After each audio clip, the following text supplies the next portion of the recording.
Thank you, group 3. So, which group do we think should serve break tea first? Eh?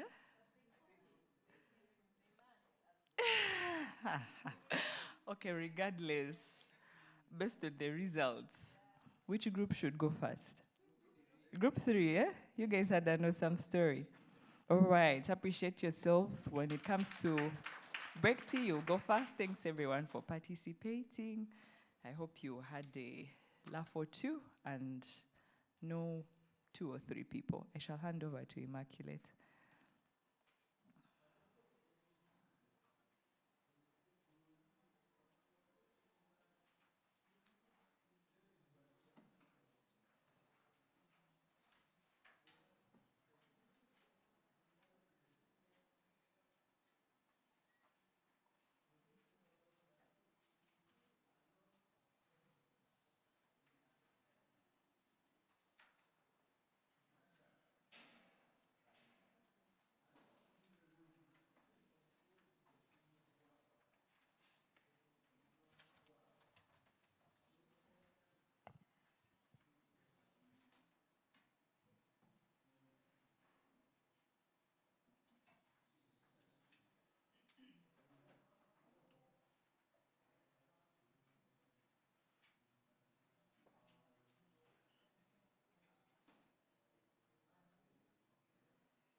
Thanks, Rian, for that interesting activity. I hope the audience in the room and those at the the online are enjoying and they know each other by now. At this point, we'll have an overview of the LINS project and where we are at to date, where we started from and where we are ending from the pilot phase. So like I said, LINS stands for Local Innovations for Nutrition Solutions. It's a 2-year project that ended just recently in April 2023. The LINS project is implemented by Response Innovation Lab in collaboration with our host, Save the Children. And we are supported financially by Innovation Norway. So much appreciation to our donors, Innovation Norway, and to all the partners that we've implemented the LINS pilots with. The objective of this project from the start was to find and test innovative solutions that can sustainably lead to reduction in chronic malnutrition rates in refugee hosting communities. We had 2 pilot locations, like we will see later in the dissemination of results. We implemented these pilots in Rhino camp, refugee settlement, and Kyaka 2 refugee settlement. Still, appreciation goes to our host, Save the Children, that was able to provide an enhancing environment to our innovators to be able to implement their solutions alongside all the projects that we are implementing as Save the Children in nutrition. So still much appreciation to the field locations.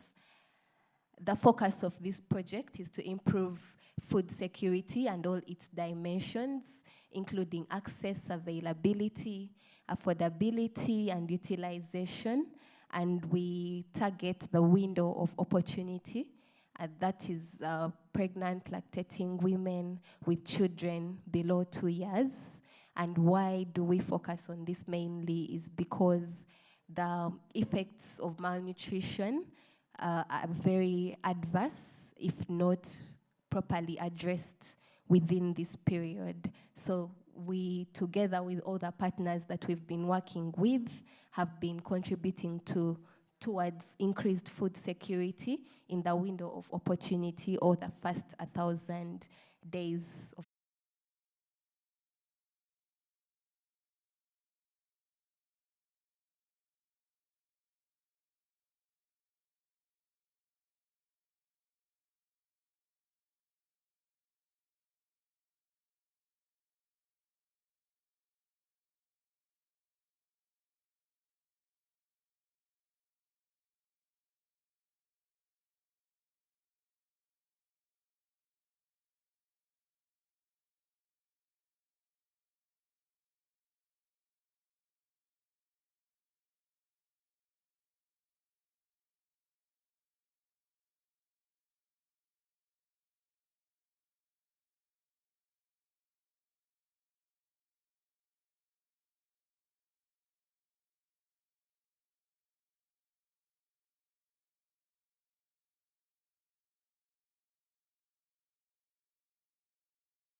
as someone that has journeyed and coordinated this project, I would like to send my utmost gratitude to all the partners that we've worked with on these innovations. It has not been easy, especially for the private sector companies that had not really penetrated the refugee settlements.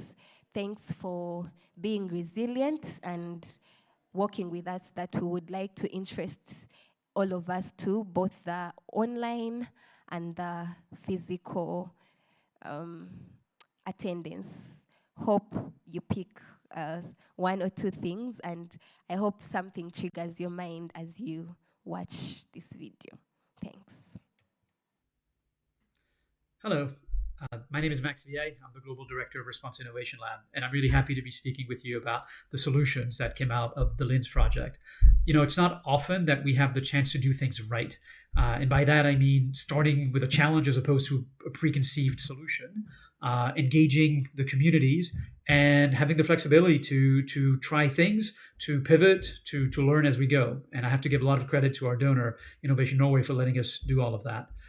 Having worked with these innovators and actually met them in person, I feel really confident that this process has led to solutions that are viable, that are feasible, that are sustainable, and that do good for the ecosystem. And now it's critical that they get a chance to prove themselves to more communities in partnerships with more organizations. So I'm really hoping that those of you in attendance see the value in these ideas and find a way to help them grow and reach more communities, deliver more impact for children, for their families in Uganda.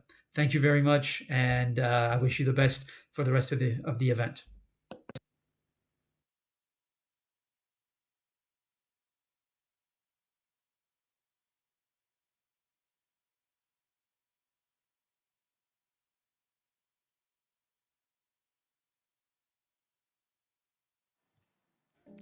Thank you, Max. That was the Response Innovation Lab Global Director. Partners, I hope that this video has triggered your mind. And to all the stakeholders present, Ministry of Health, OPM, UNHCR, WFP, we still seek for your support in taking up these innovations and partnering with us. Thank you. We'll have our tea break now for the physical attendance. And for the online group, we'll break a bit for some minutes and be back in 20 minutes. See you all then. Thanks.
Welcome back.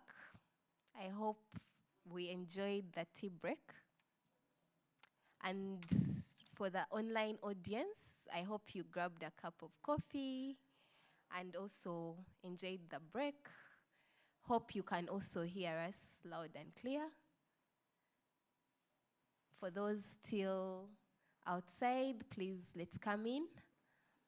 for the next session. This is like the main session where we will be passing on the results of the 4 pilots that we journeyed with till the end. For this evaluation of the end line and documentation of the pilot results, lessons learned, and some case studies, we partnered with a consultancy company called Governance Development and Peace Research Center. We appreciate you for the work that you have delivered. We validated these results last week together with the partners that we worked with and the internal teams of Save the Children. So we hope that these results are able to trigger our minds and cause all of us to collaborate, to support innovation through nutrition interventions in the refugee settlements and also the development settings. At this point, I would like to invite Vincent from Governance Development and Peace Research Center, who will be diving us into the presentation. Thanks. Round of applause, please.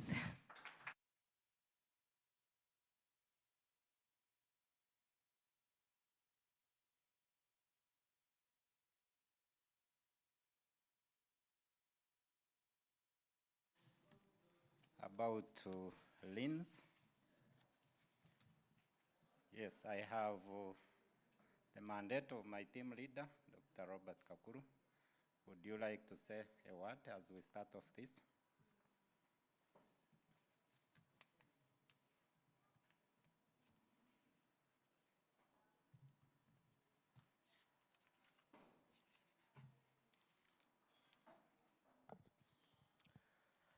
All protocol observed. Good morning, ladies and gentlemen. We are profoundly honored to be part of this dissemination workshop, where we shall be taking you through our findings and the milestones so far. We are really excited to be part of the team. We want to thank the real team, we want to thank the LINS team, we want to thank all the partners for the support rendered during the field work and during the validation. And even as we are here, we still count this as a learning process. As facilitators of this process, when we are given a chance, you can imagine when we received the terms of reference about LINS, be sure that we didn't know much about LINS. But by the end of this exercise, we know much about LINS. Really, we have been learning, I must say, and I want to thank you. I want to thank everyone who has been part of this journey. We are really happy. Thank you very much. Over to you, Vincent. Right. Thank you, Robert.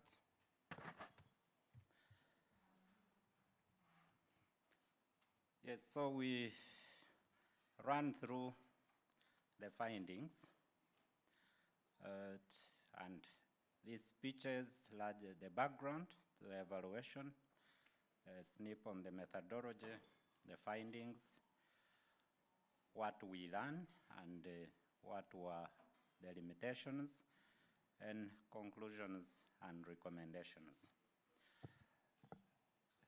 Picking from the opener that the LINS, the Response Innovation Lab gave us, we see 4 innovators in this.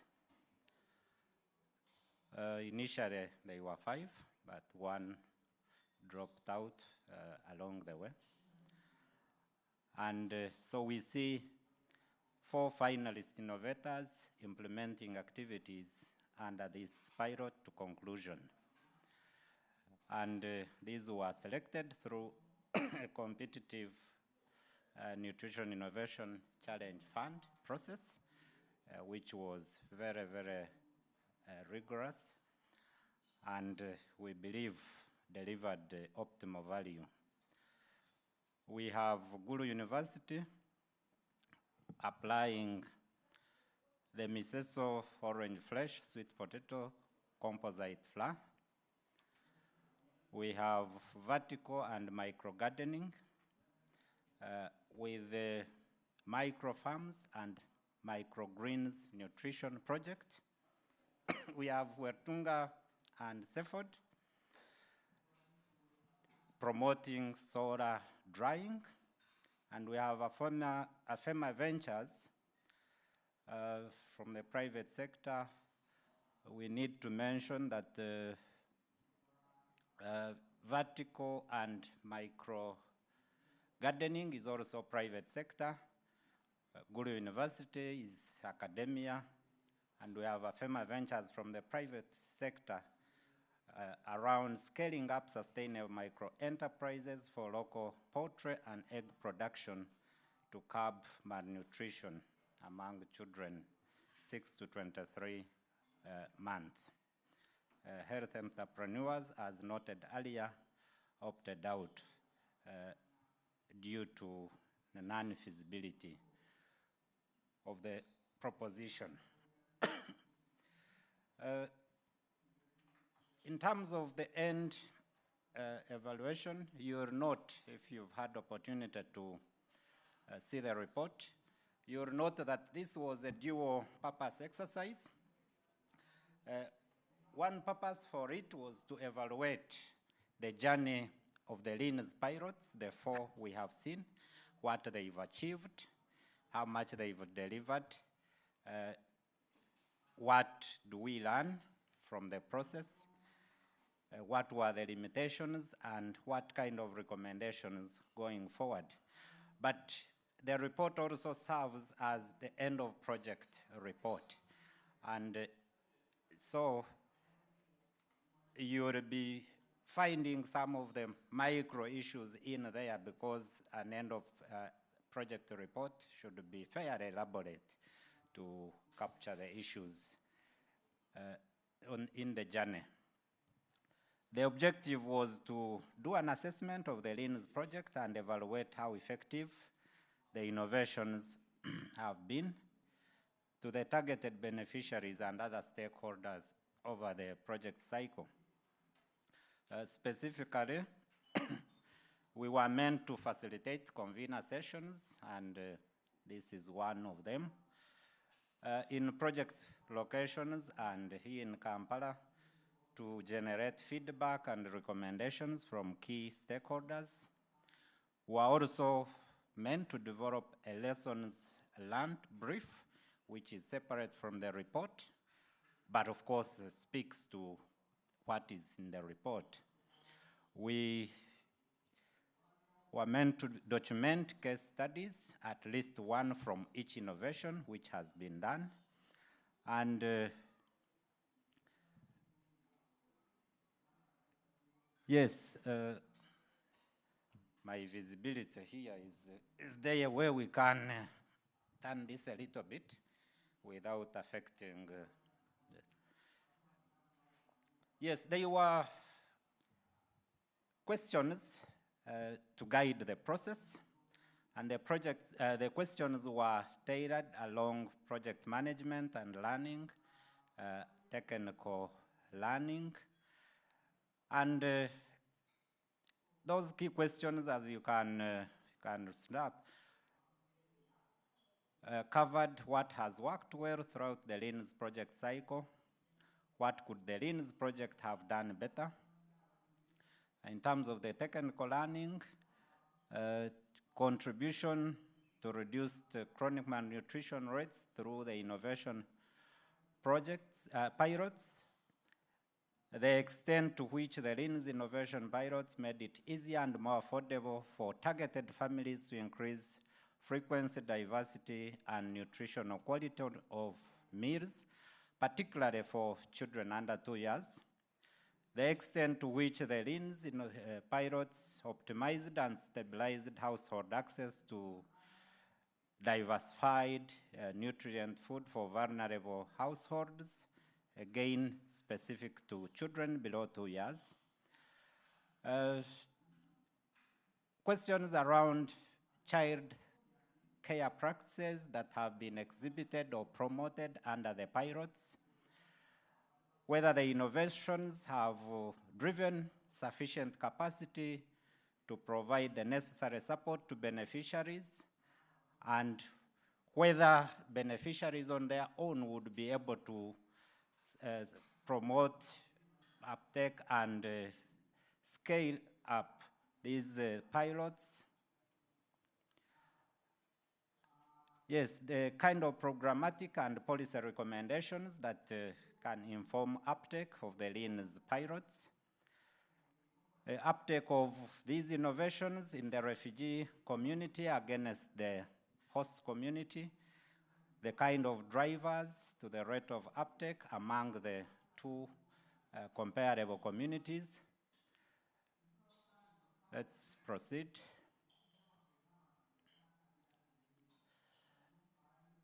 Yes, then the success of these pilots in terms of rating, what success criteria that LINS innovators can attribute to this success journey, how much of this success can be attributed to the pilots themselves and the models therein, the kind of challenges that the innovators still face towards innovation growth and self-reliance, and what kind of additional support the innovators require going forward. In terms of the methodology, we had 3 key phases. One was the inception phase, which was backgrounding, scoping, and preliminary preparations, the study. We had data collection, which covered both locations in Kyaka and Rhino camp, and we covered all the 16 care groups involved in these pilots.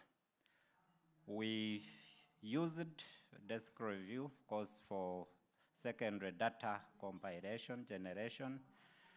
But we also gathered primary data from focus group discussions involving the beneficiaries themselves.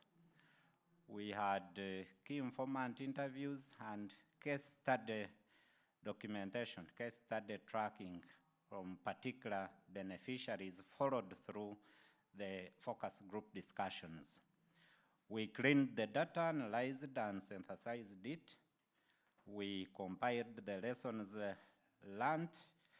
Also, upon data synthesis and analysis, as we compiled the report, we were taking note of the lessons.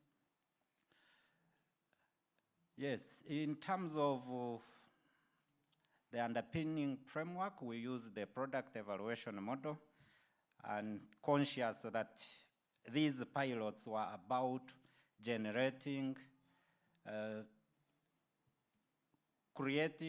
generating particular products which they could promote to communities. So we related the success, the uptake of these products, and the success rating that is associated with the products. So in this case, the product was the various products promoted under the innovations, and the outcomes, the intended outcomes, were the kind of results, the results for each innovator were the very results we considered in evaluating.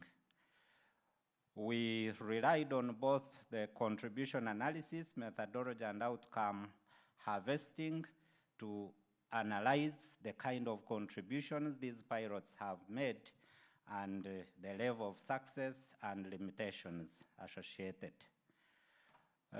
We covered 16 focus group discussions as per the care groups involved in the in the innovations. We talked to 45 key informants who included the Response Innovation Lab, Save the Children, and the key stakeholders that have been associated with this project. The findings. Our findings majorly dwell on the level of achievement. To what extent have these innovations respectively delivered the intended results? Gulu University, on the application of millet, sesame, soy, blended with orange flesh, sweet potatoes. The key attribute of this innovation was around the nutrient density of the composite, whether the composite could capably be processed locally, retaining high energy proteins, essential fats and micronutrients, prolonged consumption for energy protein balance, high proteins and energy to improve growth, bioavailability, bioavailable micronutrients to improve intake, whether it could mimic the already existing and preferred composite promoted by World Food Programme and related partners, reliance on local materials and local processing, and its linkage to locally available foods, its integration of what locally exists and maintaining the food quality within it. Whether the composite could be taken up by many groups, not only groups, but the key focus, I think, is household level intake. Yes, we move on.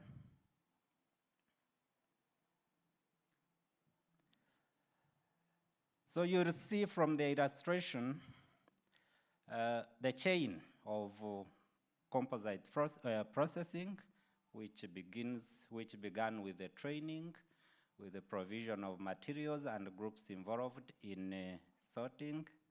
A little back. A little back, please.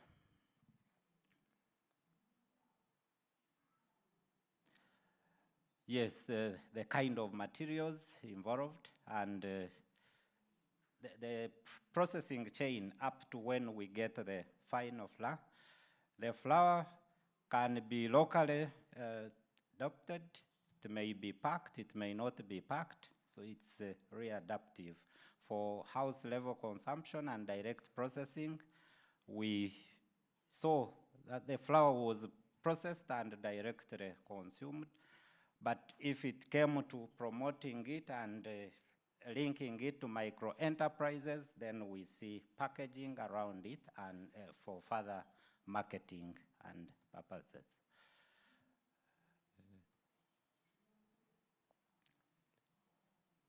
What has the innovation achieved?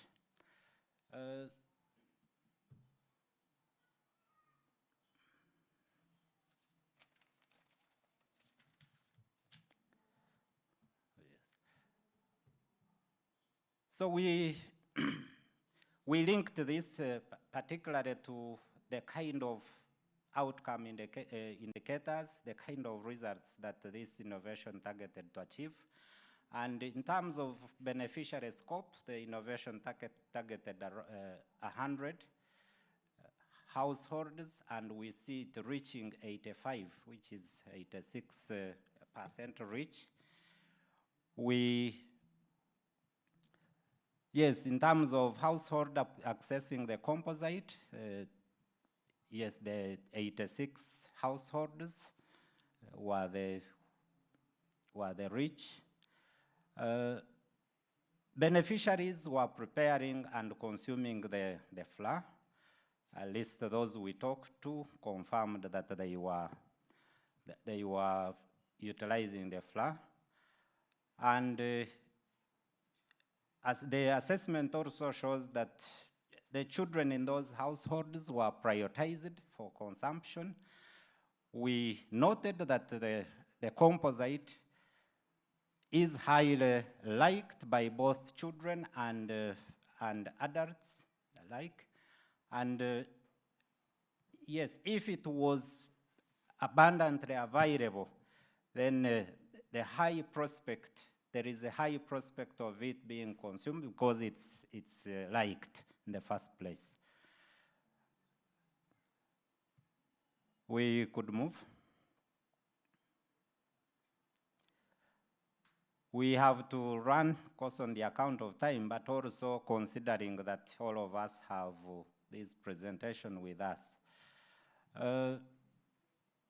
Yes, we note that the flour has a very huge potential for nutritional supplementation and business enterprise development, because we witnessed groups processing the flour, we witnessed what they had packaged, and we got attestations that the groups were selling this flour. And there was a remarkable market for it. There were concerns around the pricing of the flour, with the half a kilo going for around 2,500 to 3,500, which places a kilo at 5,000 plus. And beneficiaries told us that this was expensive, and the communities were not friendly with the price. And most of the groups had creatively thought about this, selling smaller packs of the flour on spoons, on small measurements, selling from as low as 500 shillings, 1,000, which could afford more families access the flour. Of course, the implication of that is that the consumption at household level would reduce. But if a household wasn't able to feed all the family members on the flour, they would prioritize the children in the targeted age bracket. What do we see around vertical and micro gardening? VMG promoted two strands of this: the vertical farms, the vertical farming, which is the picture on the right side, and also microgreens growing. Let's move.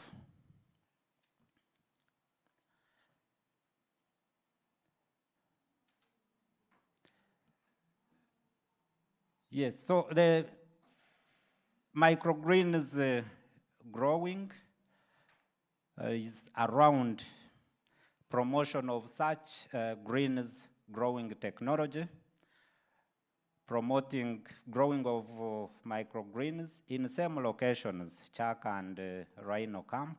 The pilot was, yes, by explanation, microgreens are young seedlings of edible vegetables and herbs, and they can be harvested and eaten between 7 to 10 days. And unlike our traditional greens, which take 90 plus days, these are very fast growing.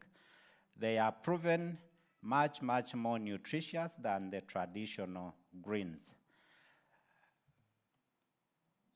We move. Most of the issues here are self-explaining.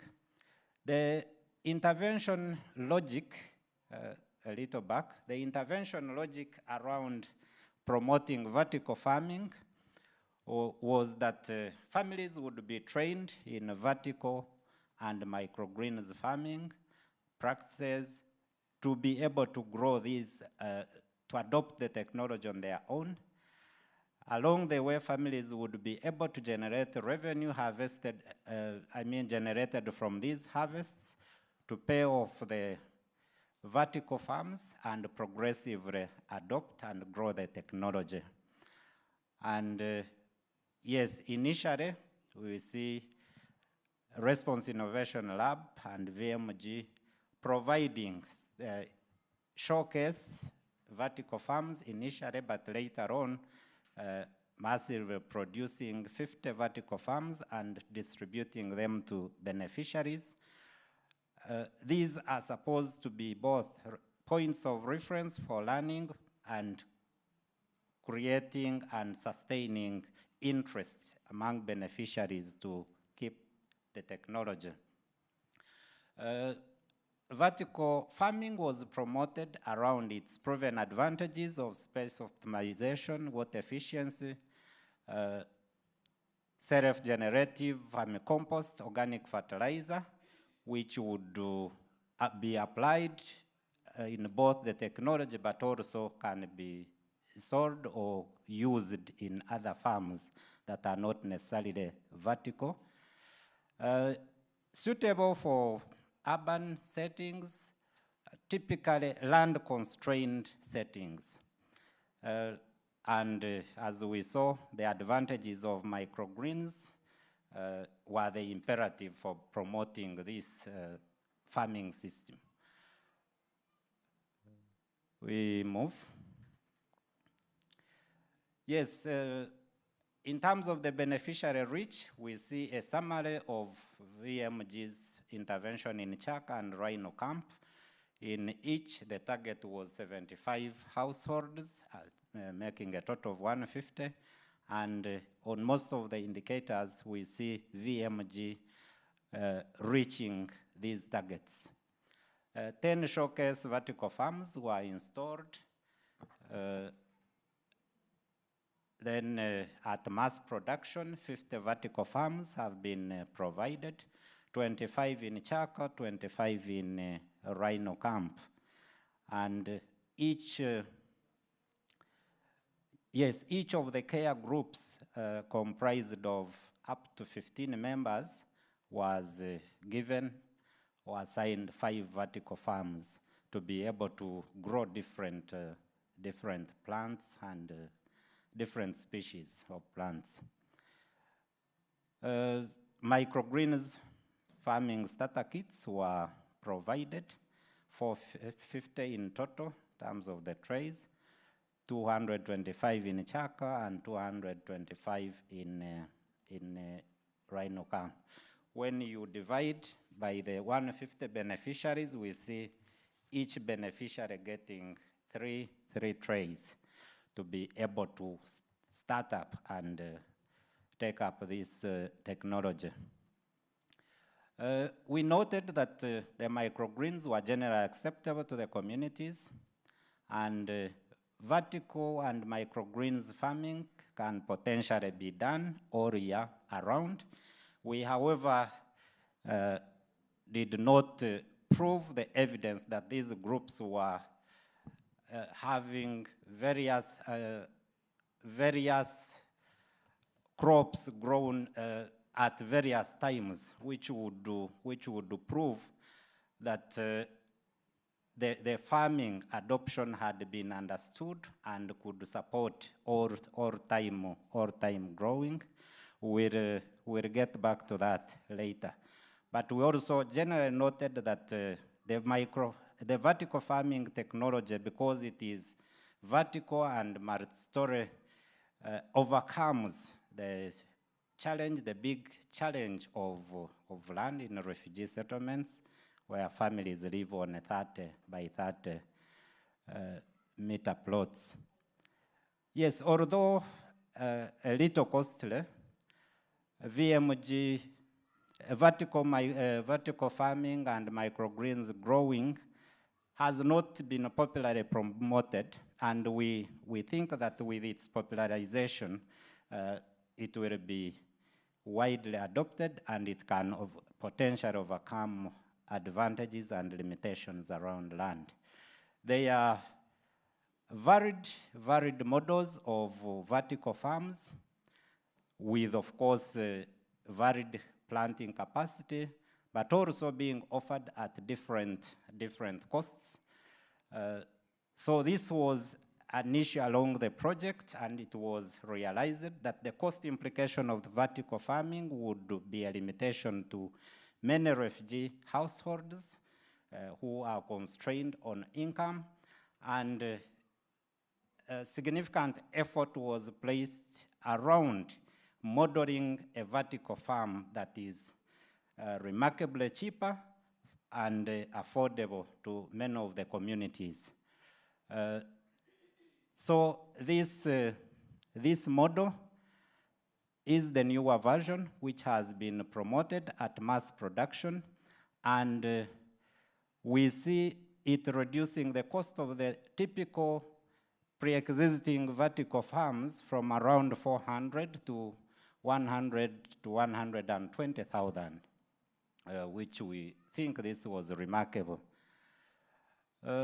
Wertunga and Seford, with the solar drying project innovation, was to promote solar drying of fruits and vegetables to beneficiary communities in Rhino camp in those specific zones.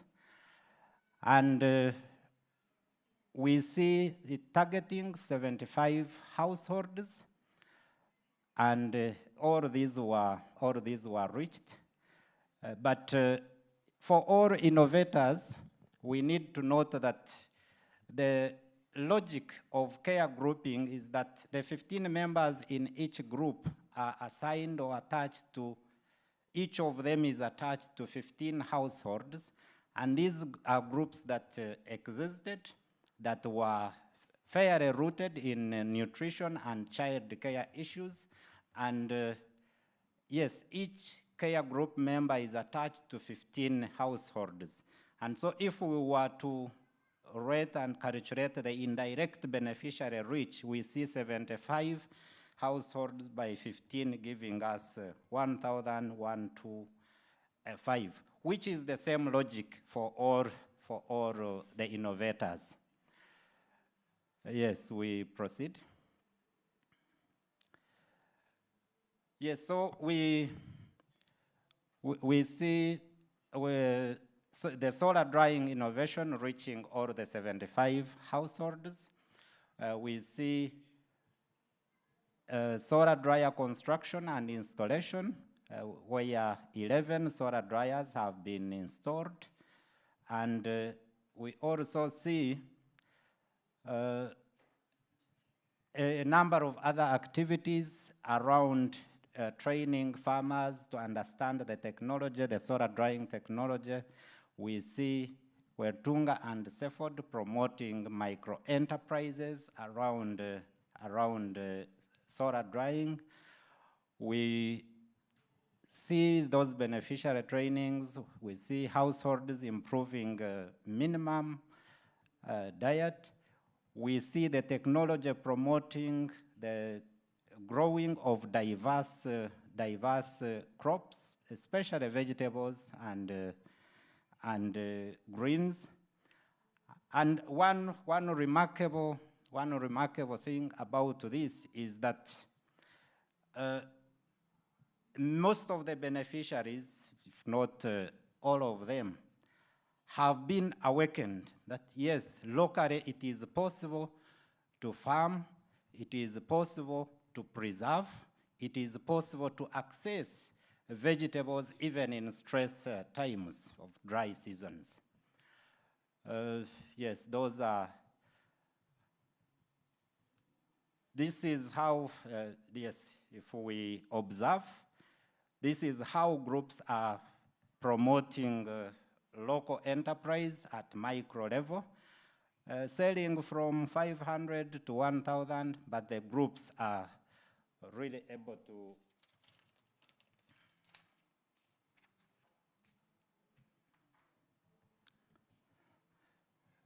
yes, the groups are able to dry these vegetables and preserve them both for household consumption but also for sale. What do we see with the AFEMA Ventures? The pilot proposition for AFEMA Ventures was to promote poultry micro enterprises that are household based. The target was to reach 90 households. We see them reaching 74 at the end. And the intervention logic was that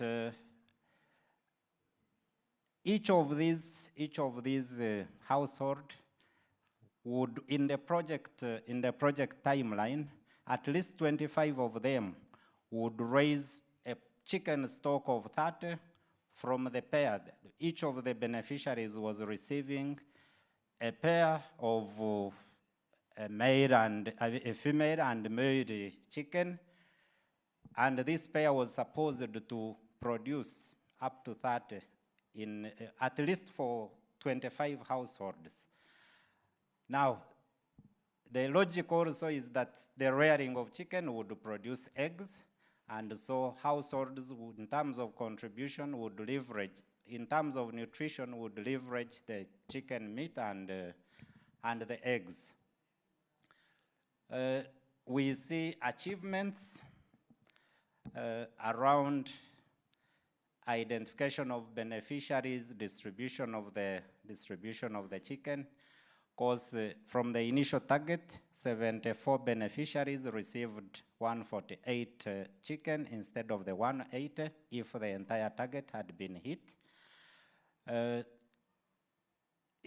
Whereas 25 had been targeted to multiply the chicken to a stock of 30, we see only 10 from the evaluations and assessments of AFEMA Ventures. We see the installation of a feed mill and cold chain, but also promotion of locally based feeds processing using locally available materials and crops in the communities. So that is the pictorial impression of what AFEMA was doing. Take us a little back on the previous presentation, slide. Yes, we noted that especially at the start, when these chicken had been just distributed, there was a high mortality. Many beneficiaries reported death of chicken. For example, of the 35 beneficiary members we interviewed in the locations, all had received the chicken, but only 4 reported having both chickens still surviving, and 26 reported having lost both chicken, and a few of them having lost one of them. So we thought that, we saw that at least going by the reports of the beneficiaries, there was a high mortality rate, and the responsiveness from AFEMA Ventures, even when we learned that this concern was reported, was a little sluggish. It wasn't prompt to identify the problem and to arrest it in time. Yes, we could go on.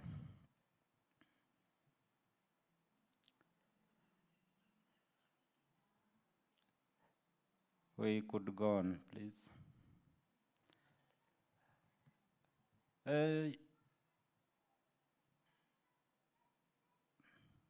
Yes, we had quickly seen awareness about LINS. All the beneficiaries involved were really aware about these pilots and their logic, their purpose for reducing nutrition, and they were highly participating in project activities. In terms of other results, we see beneficiaries learning many novel and new.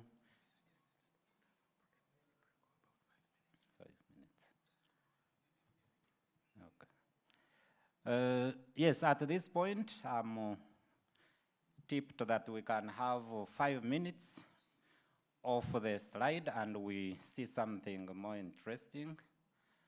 Yes, could be that the presentation is long, but we are trying to abridge the content so that we finish this as fast. Control.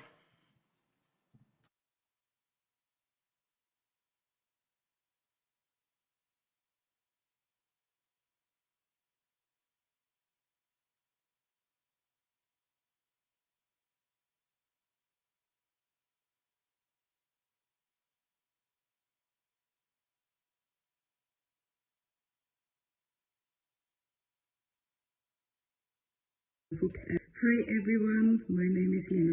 Hi everyone, my name is Lina Vogt and I'm a senior. Hi everyone, my name is Lina Vogt and I'm a senior health and nutrition advisor. Hi everyone, my name is Lina Vogt and I'm a senior health and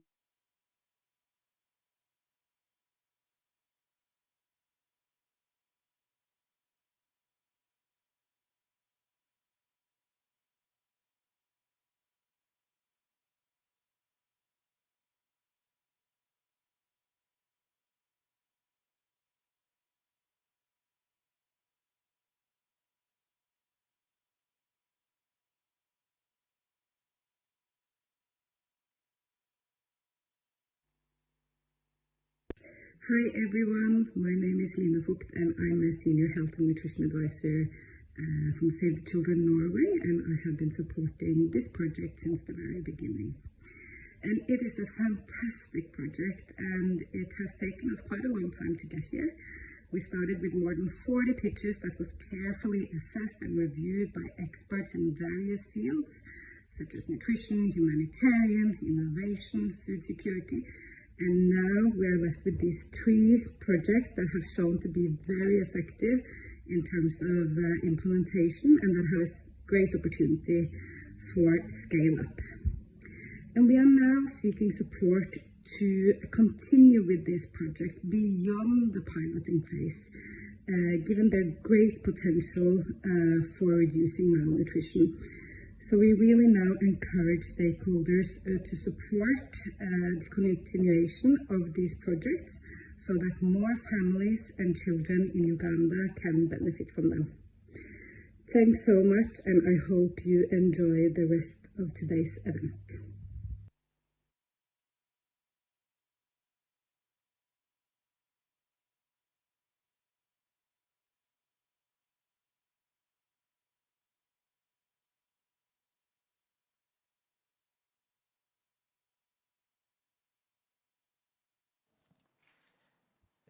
I needed to retract about the Afema Ventures initiative. Really is that in continuous self-assessments and briefs, most of these limitations were corrected along the way.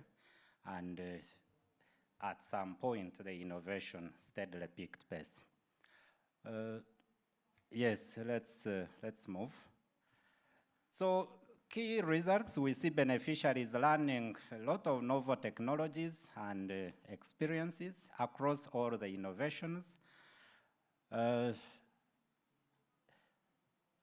Yes, we see competitively identified local innovations that are strongly relevant to improving nutrition if there is a wider uptake and promotion among the communities. We see inspiration of partners, especially from the private sector and academia, to see them relevant in forging nutrition solutions and applying these solutions to the benefit of communities. We see a very, very high community interest in the innovations, improved incomes of groups that had taken on micro-enterprises, but also those that had started saving in their local saving groups. We see learning to improve child nutrition and other child care practices, because these pilots were not only about products and their promotion, but also promoting issues around better nutrition in terms of social behavior change, in terms of child care practices at family level, and all that. We see business micro enterprise picking up and with a very promising potential for both groups and individuals. We see positive impact on attitudes and social behaviors around nutrition, but we see the presence of lead fathers in the care groups as a very, very significant contribution on male engagement for household improvements around nutrition and other family care needs. Project contribution to reduced malnutrition rates.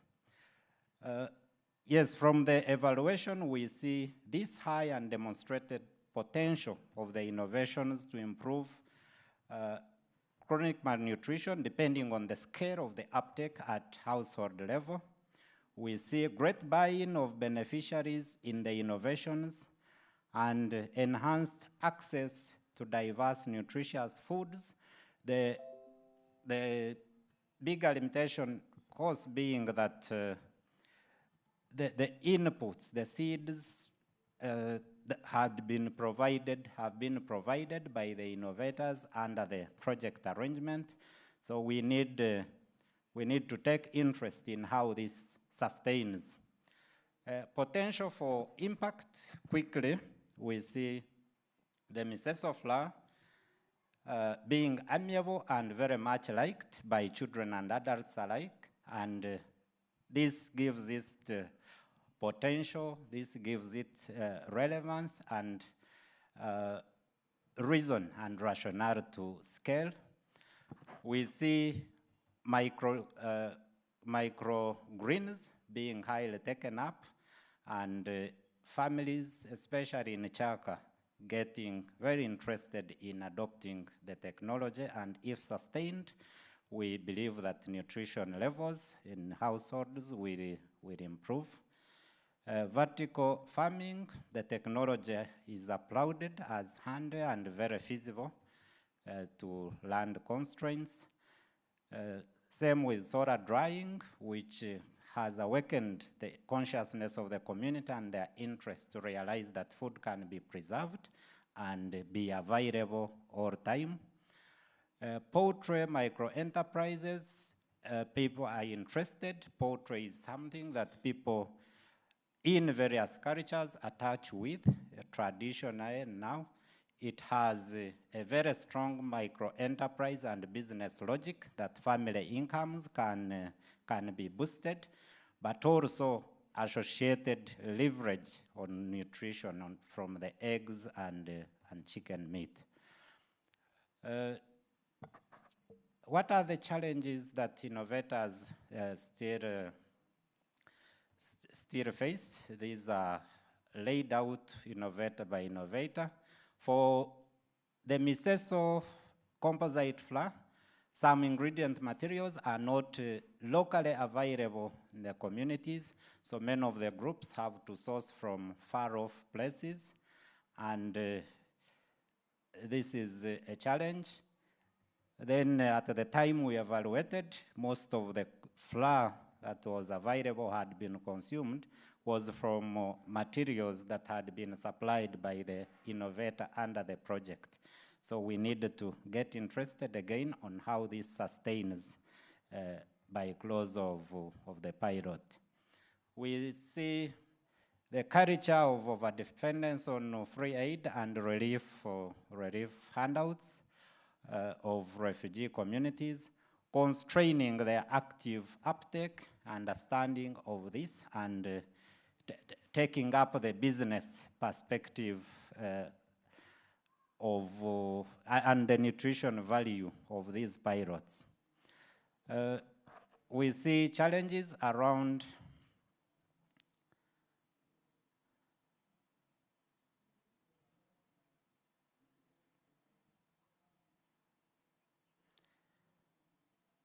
yes, these things happen.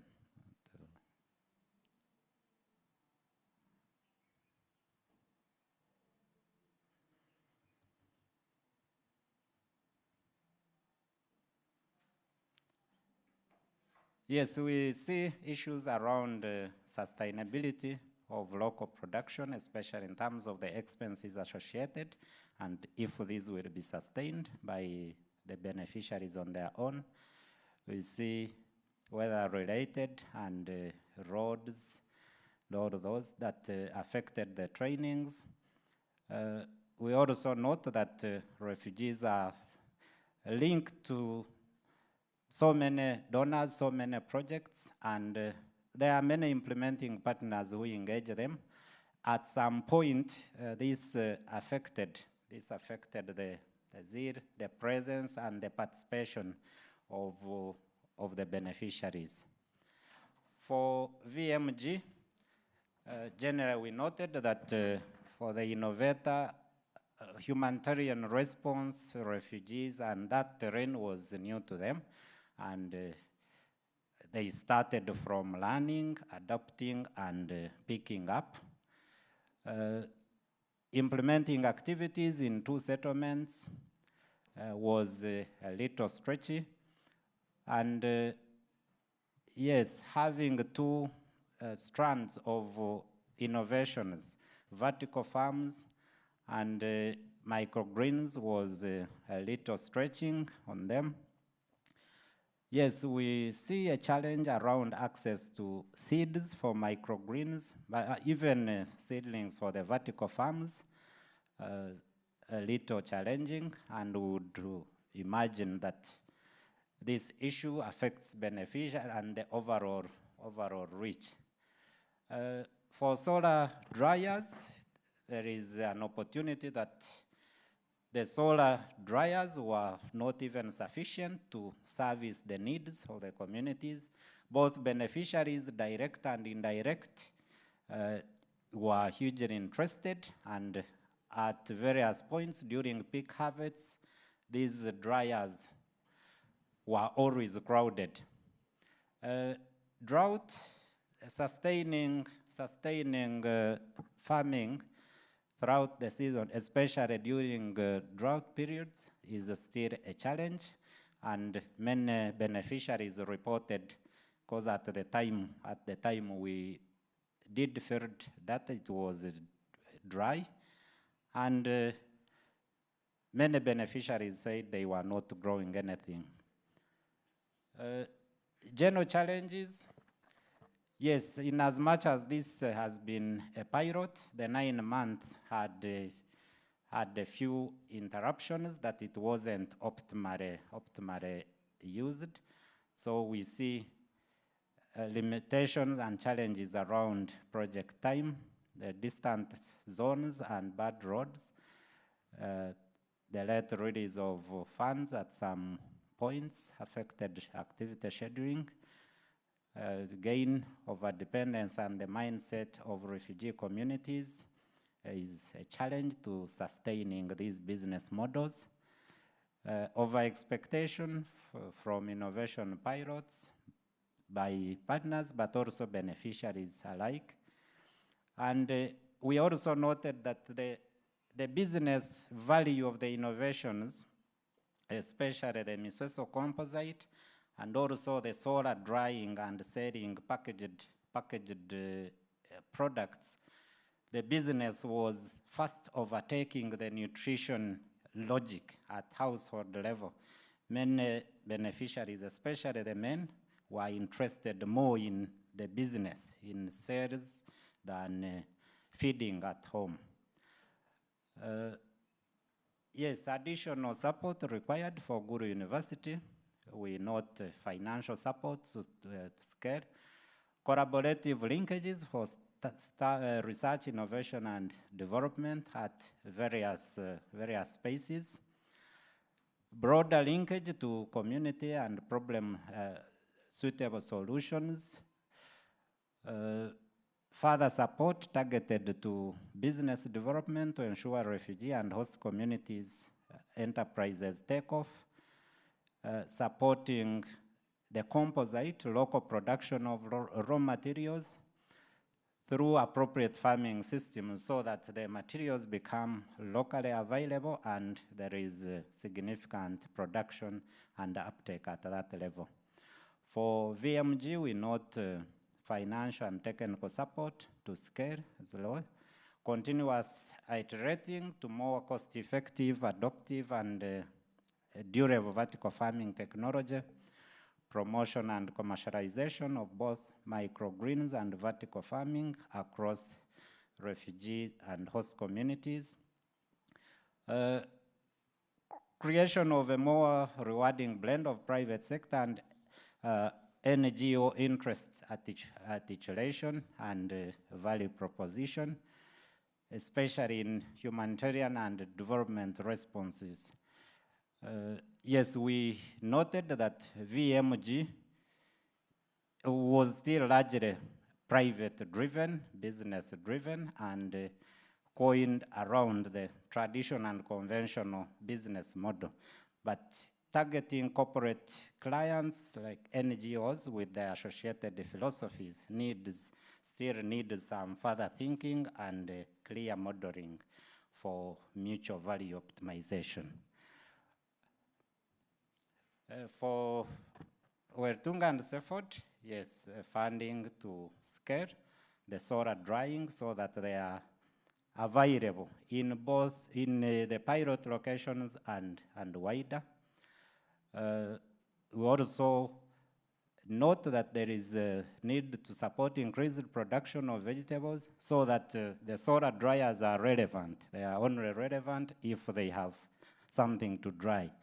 Linkages in the nutrition ecosystem, yes, together with the LINS partners. For AFEMA Ventures, yes, financial support for project expansion, yes, and building stronger linkages. And for all the pilots, linking, synergizing the pilots. We note it in the report. Synergizing the pilots is very important because there are a number of complementary advantages that can be leveraged. Yes, in terms of best practices, we see meaningful and sustainable engagement with the private sector to contribute to nutrition solutions. We see the Nutrition Innovation Challenge Fund as a good practice that delivered quality pilots and relevant.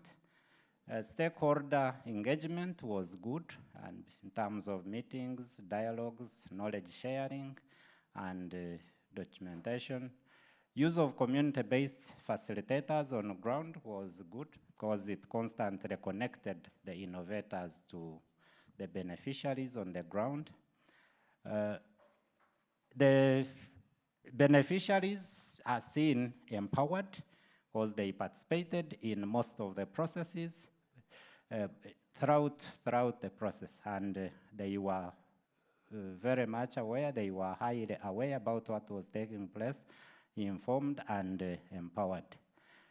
Trainings were customized to beneficiaries, and we saw them promoting knowledge amongst beneficiaries, and the adoption of hands-on approach in all pilots was really commendable. Lessons learned. One is that the innovations have potential to improve nutrition, enabling the private sector to support nutrition and food security in local markets is important, but enabling them in a symbiotic relationship mode where the private sector, academia, NGO sector cooperate to this purpose. In terms of lessons learned, yes, in the modified slides, they are targeted innovator lessons. But in terms of the snap on the lessons, we see the innovator potential to improve nutrition. This looks a little repeated. Yes, scale up. There is a need to scale up the project, targeting the groundbreaking innovations and other project innovations. We need to think around funding for scale, strengthen cooperation with the private sector. We need to promote solar drying to tackle food wastage, food preservation, and availability all through. We need to harness linkages across these innovations to leverage the comparative advantages and complementarities that exist. We need to strengthen the data-drivenness for results and impact tracking. We need to still support the business development needs so that we see enterprises taking off and delivering these products to wider communities. Social behavior and mindset needs to be strengthened in the focus of the respective pilots. We need to strengthen extension services for appropriate technical support and continuous guidance to communities. NGO private sector interplay, I think this is repeated. Strengthen men's involvement. We see men's involvement at 24%. I think given that these innovations are household targeted, we need to see more presence of men. We need to strengthen the focus on host community so that we see the benefits trickling down to them.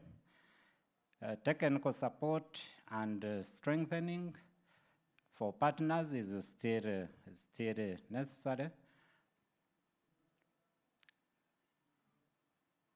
Yes, the controller thinks that we should end, as most of the issues actually repeat and speak to one another mutually. We thank you for this opportunity, and we look forward to your feedback.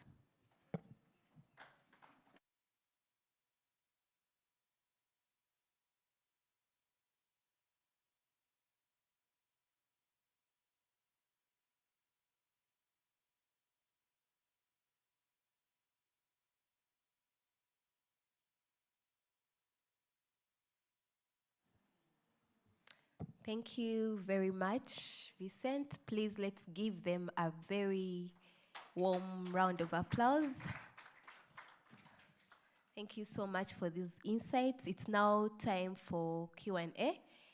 If you have any questions that you would like the team to answer, the research team, but also the innovation team, the innovators, and also the LINS project team, please, this is the time. Also, the group online, please type your question in the chat.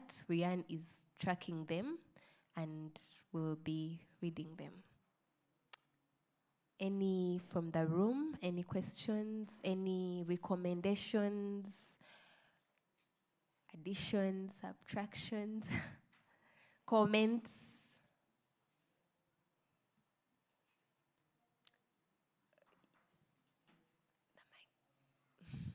Can you move the microphone to the back?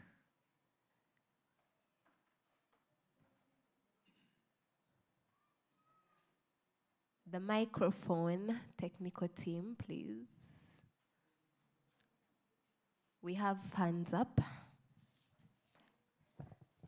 So we have innovations from Gulu University. We have Afema Ventures for the poultry. We have the solar drying project by Weltunga Healthy and Safe Forward. And we also have the vertical farms project. So you address to any of the innovations or maybe to the LINS team or to any of the partners in the room. We have UNHCR around. Your question may go to there. We have Ministry of Health around. So please feel free to address to anyone. Yes, please go on. Okay, thank you very much. I'm called Ivan. And actually, this is very, very nice. I'm from the Ministry of Health. I've followed the presentation, most particularly this one, because I entered and it was just going to start. I had a question on the recommendations. I saw somewhere they put food waste. Now, I do not know whether it's just English, but the differentiating between food waste and food loss, we understand food waste is when it's on the plate and it cannot be consumed. It's at the end of the food chain. And food loss is through the production. I think this is what we meant here. Yeah. So there is that. Then just generally to the LINS, a recommendation I have is at the Ministry of Health, we have technical working groups. They also contain very many partners.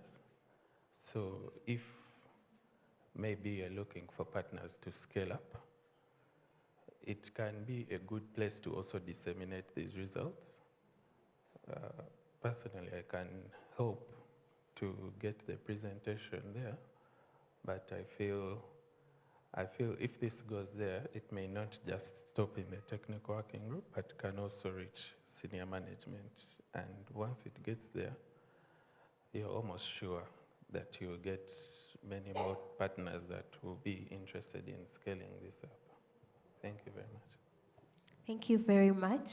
The colleague from Ministry of Health will surely reach out to see that technical group. We've been formally succumbing and subscribing to the National Health and Nutrition Coordination Group for the refugee response, but maybe that's another group that we can look into as LINS, and thanks really for that recommendation.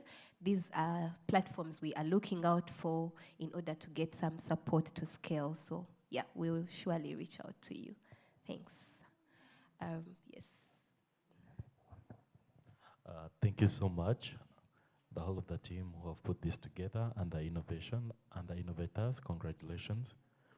My question is around the team who are working around flour. You talked about the challenge of the price of flour going up to 5,000 plus a kilogram, and some of you talked about that teams are selling it in 500 and 1,000. Do you have any ideas on how you can bring the cost of 1 kilogram to be affordable to the rest of the team, or it is something you're still thinking about? Thank you. Thanks. That question goes to Gulu University team. So Dr. Solomon, maybe after Isaac's submission, we'll give you a chance to respond. Yes, Isaac. Yeah, thank you so much. Yeah, so mine is a bit holistic to all of them. And I want to thank all the partners that participated in this. I think we've been part of this from the inception. So looking at all these innovations, they're good, they're different. Each is different in its own way. I think for me also, some of the successes around these, client-centered, maybe market-driven approaches have to have a strong component of livelihood, in the sense that for it to be sustainable, the clients themselves have to have the ability to afford. And I think what my colleague just mentioned, if flour is this much, are they actually able to afford it? But then also the other thing is around addressing some of the bottlenecks we've seen as they presented the evaluation report.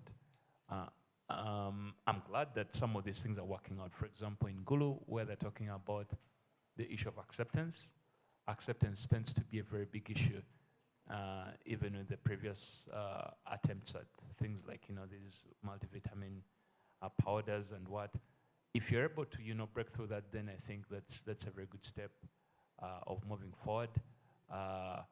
I think I also want to see this evaluation speak to some of the nutrition outcomes, in terms of the reductions.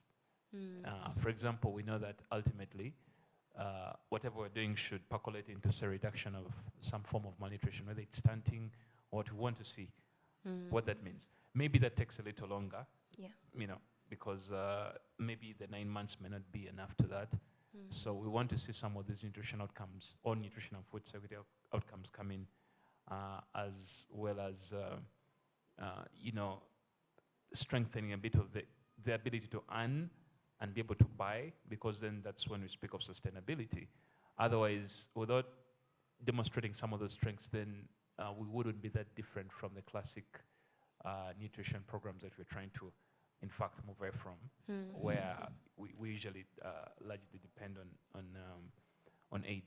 And I really want to see a lot come out of, say, a project like Afema Ventures. As much as what I've seen is not so optimal, but in practice, we know that, for example, in poultry, if a child within the 1,000-day window is able to consume, say, an egg per day for a certain amount of time, then issues like stunting could be reduced significantly. I think they talk of 47%, underweight by about 74%. So we know from literature that it's possible. But how do we actualize it? How do we address the bottlenecks around, the chicken dying? Because I think all of us have had chicken. So the monotony of the diets where we see refugees consuming a bit of this meat. And so I would say that all these projects have a lot of potential in theory, if we can actually actualize and address some of the bottlenecks around them. Thank you. Thank you so much, UNHCR. Rian, we have some online questions. Yeah, please. All right, please, Teresa, go on, unmute, and we can get your question. Sure. Hi, thank you so much for the presentation. There's an echo.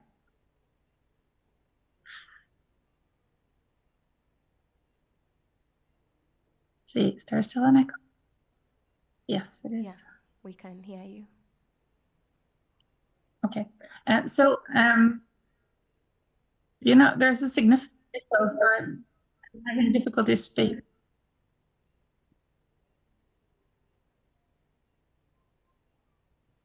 Yeah, I'm going to turn off my. So, thank you for a presentation. I had the pleasure of visiting Uganda a few weeks ago, and to see these projects and speak to some of the innovators that have been involved in them. And that was a great pleasure, very impressive work. But one of my key takeaways was exactly one of the points that you made in your presentation around the dependency on free aid undermining attempts to introduce more sustainable or market-based business models. So I'm wondering if you have any advice in context, like some of the camps that you've worked in. How do we manage to introduce these more market-based or sustainable business models in parallel with free aid being handed out, which is also very much needed in this context?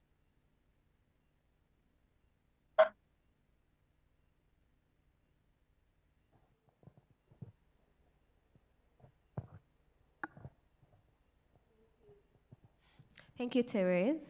That's a very key question, and it's not coming to only the LINS team, but to all of us as partners. So any answers or recommendations on how we can introduce this market model, on how we can introduce this alongside the free aid that is still being given, and alongside the mindset of over-dependency on free aid. How can we be able to address this bottleneck that has come out very strongly as one of the hindrances to achieving this innovation success?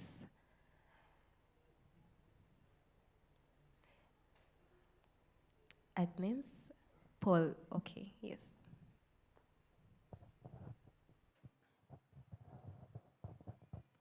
Thank you very much. As already articulated by Vincent, I think it cuts across, and it's good that Trace is asking it.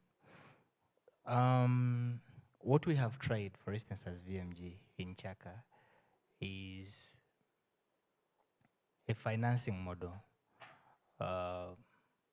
we believe that if, for instance, the communities are given a chance to acquire the products on credit and pay in very small installments over longer periods of time, probably it could accelerate adoption. But since we just started piloting this, we really can't give concrete figures on how effective this is. But it's also something that some other partners have recommended. Probably some of these, say, credit or hire purchase arrangements could be subsidized. For instance, if your product is 100,000, if there are subsidization arrangements, that, for instance, now it's half the price, and that half of the price that the beneficiaries are supposed to pay is paid in installments. I think it might take time, but eventually it might help us to cover that gap. Otherwise, we don't have the money to give away products for free over longer periods of time. But we want these communities to thrive. And for us as businesses, I would believe that even if some organizations have the cash to buy the products for the beneficiaries, it actually just kills our businesses. Because if someone somewhere knows that they can get these products for free, then the question is, why should they pay for them? Yeah, thank you. Thanks, Paul. Thank you very much. Yes, Paul is bringing a very pertinent issue that we tried to pilot almost at the end of the innovation in Kyaka. About 29 care group members agreed to pay for seeds in installments of about 1,500 shillings per, per 2 weeks, which we think could work. But of course, we are still taking recommendations on how we can make this better. Yes, Isaac, you had a submission. Yeah, thank you so much. She raised a very important issue because traditionally that is how aid has been delivered. But also the contexts are changing, and why are they changing is that even that aid is shrinking. When you look at the different, whether traditional stakeholders and others, their ability to either fundraise and deliver aid is shrinking every year that passes. But also to look at some of the services offered, aid notwithstanding, will always be in kind and free. For example, when you look at the package of primary health care, where we have some treatment services for nutrition, whether it's SFP or OTC, those are free because they're part of the Ministry of Health, primary health care package. Now that brings us to these other activities, especially those around behavior change. It's the reason why our projects should be designed in the way that they have a livelihood component which inspires earning in a way that in itself is an incentive for the clients to pick interest. Because beyond the adoption of the behavior change that we need on optimal feeding practices, they're able to earn. That alone in itself pushes them to adapt some of these practices. Basically, in the process of earning something, they're able to, adapt new behavior. They're able to diversify their diets. So we're able to achieve these targets within the framework of them trying to earn something. So I think for me that in itself becomes a driver. But also when you also look at some of the programs currently, whether from UNHCR or WFP, and also through the partners, is that there is an increasing, redesigning of them to interface with the private sector, whether you're looking at farmer groups, whether you're looking at, some of these, I think we've piloted where you work with care groups in a way to stimulate the idea that they can implement, they can go sell something, they can earn, they can plow back. I think when you look at that, plus the fact that, things like food reduction, we're seeing rations reductions, that space of free things is actually shrinking. And in future, we shall, I guess, I foresee a refugee response where we have a lot of engagement with the private sector and, academia, and these are the guys running things while, the traditional aid will more or less shrink and it will get into coordination and ensuring that things are moving. I mean, that's sort of how I see the future of delivery of services, where we see, scale up of things like CBI, and this is actually how refugee responses in other operations like in the Middle East work. So that is what I foresee, but that doesn't take away the fact that we shall still have primary healthcare services that are free, and because of their nature, they have to be free. Yeah. Yeah. Very insightful. Yes. Before Ministry of Health, we can have Gulu University. And Rian, anyone else online? Okay.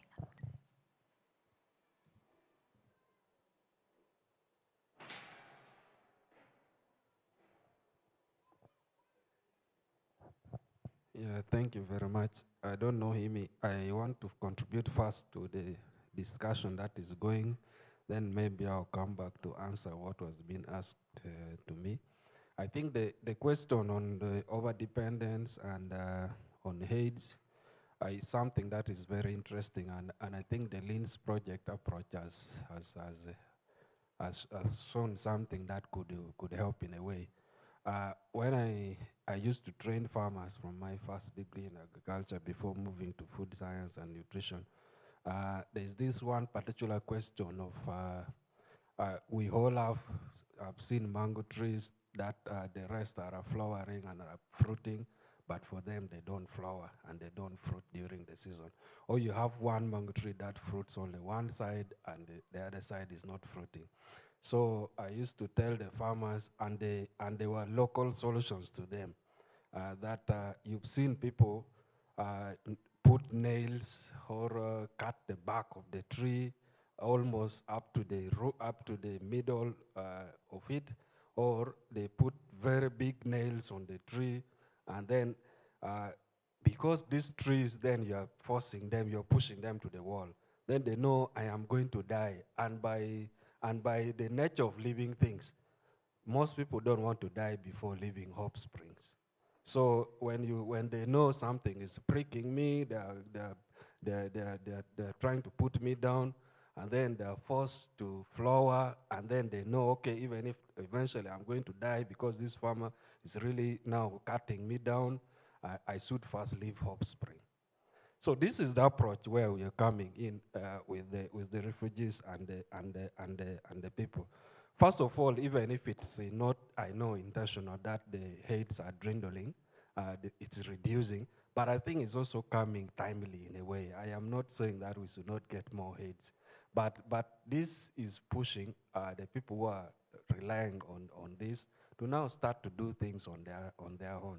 And I think from all the innovations in the under LINS that I have seen, not only Gulu University, the rest of the other 3-4 innovations, I think that the approach we've used here is to get the refugees and the host community to start doing things on their own. And I think our work was really just the facilitation. I don't think that we did a lot of humanitarian support, but I think it was largely facilitation. Now, moving forward for me, I think, in terms of the business model, is that we start off with the group, and let us support, for example, because if we see all of us targeted so many, but you'll see that literally even in class, that you start with so many, and whether you teach like what, I think not all students will score A.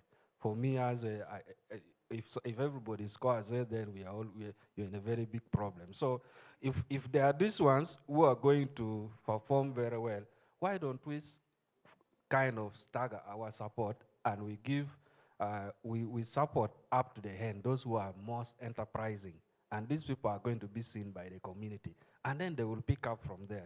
You target 100. Initially, you gave opportunity for everybody to learn how to do solar drying, how to process your flour, how to rear the chicken, and so on.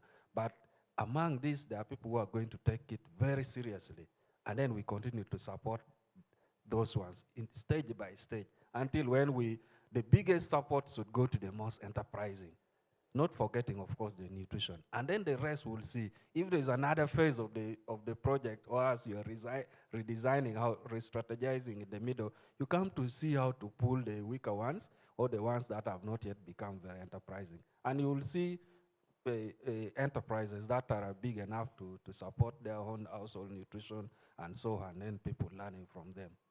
So I think this is what I can contribute for now. Thank you. Okay, Amy now wants me to answer also the questions there was a question on the price stabilization, the prices are high and so on. When we did the training of the group, we took them on deciding their own prices. For the different groups, we didn't want to decide prices for them. So we did, using very simple model, the business model canvas, where taking at the cost that each one of them are incurring and how they are running their processing and the marketing, they could determine their own cost. That's why you see the prices for a kilo are ranging from 5,000 and in some instances up to 7,000. So, this for me, for the start, and as they were introducing them to this kind of thing, it's okay for the prices to be variable. But the issue of affordability, of course, comes in, which in the middle of the project or towards the end, some groups in consultation with us innovatively started selling smaller units to try to make sure people could afford. If I can afford a small cup or a big cup at 1,000 or at 2,000, which at the end really increased the number of people who are buying and then taking this. But again, in the long run, how we can stabilize is to have mass production of this flour in the settlement. So this is just the start, but hopefully we reach a point when there's massive production of the flour, and then of course price will drop in a way when they have also learned the process and the production has become less costly. Thank you. We are going to take on the 3 more questions. Let's first listen from one online from Ryan. Then we'll have 2 more, one you, then him. Yeah. Ryan, could you? Okay, this is a question from Joseph online, and it's to VMG. He says the statement that the garden micronutrients are 9 times higher than the traditional ones. Is this an empirical research finding, or how was this arrived at? That's to Paul. Thank you. Paul, please answer before we go on to the next 2 physical questions.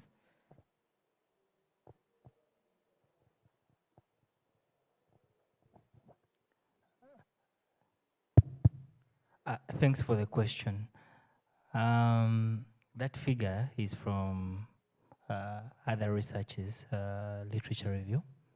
There are several reports, very many reports, 6 to 9 times more nutritious than their fully grown counterparts. That's why it puts it. So it's not our research. Thank you. We'll have a question from him, then we'll conclude with Ministry of Health. Okay, thank you very much. I'm Repent from Rise, South Sudan. My question goes to, I did not see things like market linkage in this innovation. I don't know how is it on focusing on consumption or community that can only eat the product. Second, this will be bilateral discussion. I need to know more about vertical gardening because it is interesting. Really, it will help us also in South Sudan. Thank you very much. Thank you very much, Repent. I'll answer the question before we move on to Ministry of Health and lastly with BMG. There has been a lot of market linkages. We've put in a lot of efforts, But we also acknowledge that this has been a pilot project and we've had very limited time for implementation, of which we had to first build the capacity of the beneficiaries before we could introduce the business aspect. The primary component was to tackle malnutrition or to contribute towards that. So that's what we focused on mainly. And we hope that when we support these innovations further to scale, we can focus mainly on the business models and the market linkages. But even for the pilot phase, some of the innovations, actually most of them, have tried to incorporate the business aspect, where we've seen us linking with the private sector and linking them to communal markets for the start, for them to sell some of the products, the surplus products that they've been producing. Actually, we got one of the challenges where the beneficiaries are now focusing more on the business aspect and still neglecting the consumption bit. So we still are exploring ways of overcoming such bottlenecks. And that's noted for VMG. They will reach out to you for more collaboration. That's why we are here, and we thank you so much. Yeah, so we'll have a question or comment from Ministry of Health, and lastly, VMG. We close this session. Okay. Thank you for that. You've addressed one of the concerns I wanted to bring. I wanted to ask, how do you manage when the beneficiaries now concentrate more of on the business side and neglect the nutrition, which is one of the drivers for these innovations? We want to reduce the stunting, the wasting, underweight in Uganda. So thank you for that. We can still look more into it. Yeah. Then I also wanted to address that question of how do we, just to add my voice to it, how do we bring these innovations alongside the free aid? Free aid. So I know of a partner to the Ministry of Health called ARC, it's Africa Research Center. They have a model similar to what he was saying of giving things on credit. But for them, what they did in Masaka, they approached the saving groups of, this one is meant for people with HIV, and they have underlying illnesses.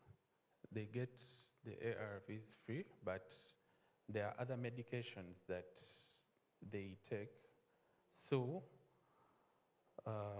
what ARC did, it approached their different saving groups, and through their savings, they can easily get these other medication that they need.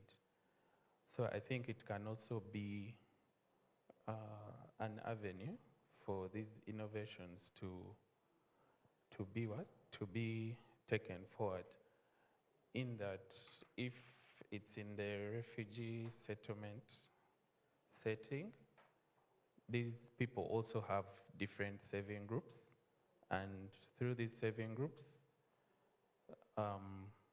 they can either get these raw materials on credit through the saving group, because you have a fallback position where you can regain this money. And yeah, I think it can go on like that. It can be one of the ways we can look at tackling that. So thank you very much. Thank you very much. Very great insights, and they are duly noted. Ben, you had a question. It's the last one, and then we close the session. Did you? It has been answered. Well, we've come to the end of this session. Thank you very, very much for all the recommendations. We thank you for taking time to be part of this session. It's been really long, but we appreciate you that you've worked with us till now. We have a video interlude, still a call to action for us all as partners and stakeholders in food security, nutrition, innovation, knowing that addressing chronic malnutrition and all forms of malnutrition should be really a multi-sectoral effort Thank you, and over to the IT team.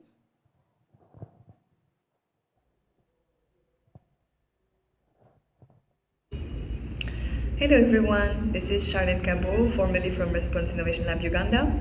I would have loved to be with you today, but I moved away from Uganda a few weeks ago. I wanted to start by congratulating all of the partners, the innovators, the colleagues who've made the LINS project a success, and give a big thank you for this important work that came with challenges, but also great opportunities to make a change for the refugees and the host communities around the critical challenge of malnutrition. I want to say a big thank you to Innovation Norway, who has created this opportunity for local creativity and for safe experimentation. Now, as a next step, it's all about expansion, encouraging adoption, and scaling up the innovations. As we know, this takes time, because changing mindset, changing approaches takes time. And we're talking about making shifts at all levels. At the community level, where traditional aid delivery has a tendency to create dependency, and at the NGO and donor level, to move away from those more traditional ways of working. So for the LINS pilot, there is a journey now around expansion and experimenting with business models, and I hope that many of you, many of the partners, are ready to join forces around these opportunities. Beyond the LINS pilot, we can think about how, as NGOs, as donors, we are slowly changing our ways of supporting communities, shifting from all grants to thinking more of investments, and maybe trying to combine the grants or the subsidies with market forces, and recognizing that as NGOs or as local communities, we have a role to play as market actors. So to do this work, we need to continue this important transformation of our procedures, of adapting to be able to collaborate with businesses and local partners better and create more balanced partnerships. And give really that space to the local actors who have such an important role to play in this nexus of long humanitarian crisis. I really look forward to seeing how the LINS pilots will evolve, where they will go, and where more of this work around nutrition and innovation, but also other topics in Uganda will go. Thank you and good luck.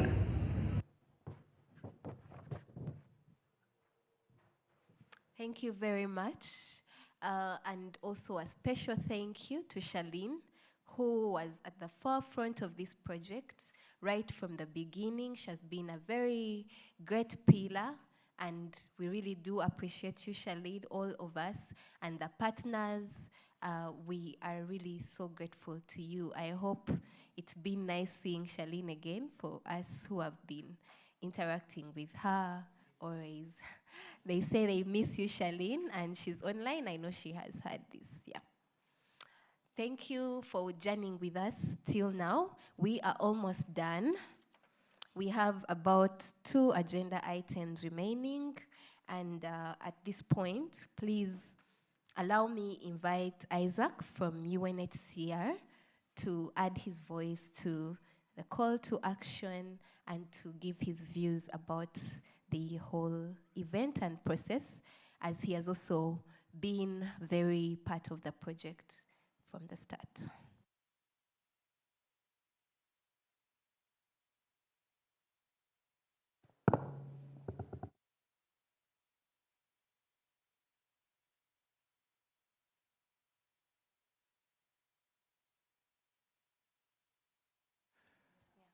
Okay, so my name is Isaac Kabazi. I'm the Associate Nutrition and Food Security Officer for UNHCR. And as UNHCR, we've closely worked on the LINS project from its inception. And I want to thank all the different stakeholders that have been involved in this. The Response Innovation Lab, Save the Children, then the different participants that have been involved in this. I'll just briefly speak about the refugee response and the fact that it has also evolved. And it's evolving towards working closely with the private sector, again, because of the changing operational context. When we look as it was a couple of years ago and now, we see a number of differences, not just in terms of the operational context, but also the delivery of services. First of all, look at the fact that it's a protracted crisis, or rather protracted refugee response. It's no longer much of an emergency as we saw it many years ago. We see funding shortfalls across different sectors, which contribute to the essential basic needs for refugees. For example, reductions in food rations. Then also issues around high levels of malnutrition of different forms. For example, from the last survey, we see that stunting is quite high in some of the regions. And also some forms of acute malnutrition. So UNHCR as an institution actively promotes and seeks partnerships with the private sector because of this recognition of the change in the landscape. In fact, as of yesterday, there was a launch. There was a launch of a project by the Care Foundation, and they're going to be doing a lot of good work within the refugee response, again, around the livelihood space, around these business-centered, client-centered initiatives. And we want to see what that means in the next coming years. So LINS is such an initiative that is seeking to revolutionize how we deliver some of the priority actions around nutrition, around food security, but then drawing in the synergies of other sectors like livelihoods, like health. And we think we should have many of such initiatives within the refugee response. Also speaking to our public health strategy as UNHCR, it has actively gravitated towards the prevention aspects. And with prevention, it means that we spend less on achieving some of these common objectives, which fits so well within the current context of funding shortfalls. But then it also stimulates things around behavior change, around the synergies in business. So that's very important. So about the pilot, I'm glad that the evaluation report presented a number of successes. So we shouldn't maybe be too hard on ourselves, given that it was a 9-month project. We have the opportunity of addressing some of the bottlenecks that we've encountered during the project, and addressing some of the areas where we see gaps. But I do see I do see quite a lot of potential across the different new areas that we've seen, even in some of the ones like vermiculture and the vertical gardening aspects of drying food to reduce post-harvest losses, introducing products that are very acceptable. I think all these are very good practices. And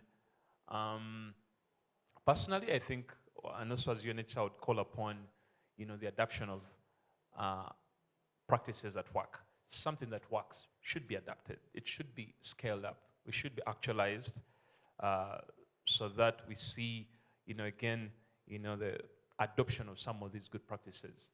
This will not only complement, the traditional, way of delivery, but then it will also shift, as someone mentioned, from not just the traditional aid, but then also the aspects of aid dependency.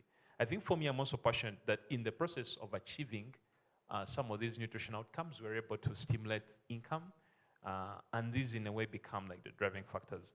So my call for action should be not just only the traditional institutions like Ministry of Health, UN agencies, partner organizations, but then also the private sector to actively engage in this common space of innovation, adapt practices that work in the way of serving the persons of concern and their host communities. I think for me that's my call, that let's put in money in some of these initiatives. For donors out there like Norway, we call upon also others to actively invest in innovation, because with innovation, once we get what it works, it's much easier to invest in already what works, because then we minimize the mistakes that we would have made by learning in the process. So I think that is my feedback. Thank you so much.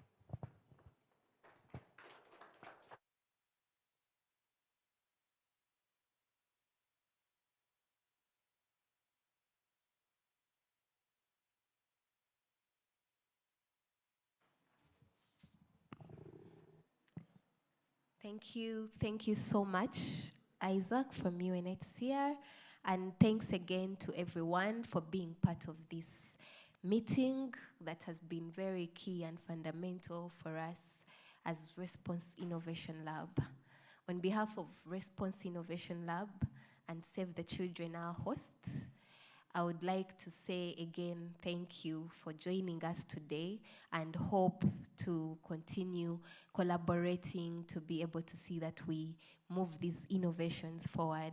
A key mention for today as we end our session is that we have an open call from the Humanitarian Innovation Program, call for applications, call for solutions in the humanitarian space that can enhance innovative solutions.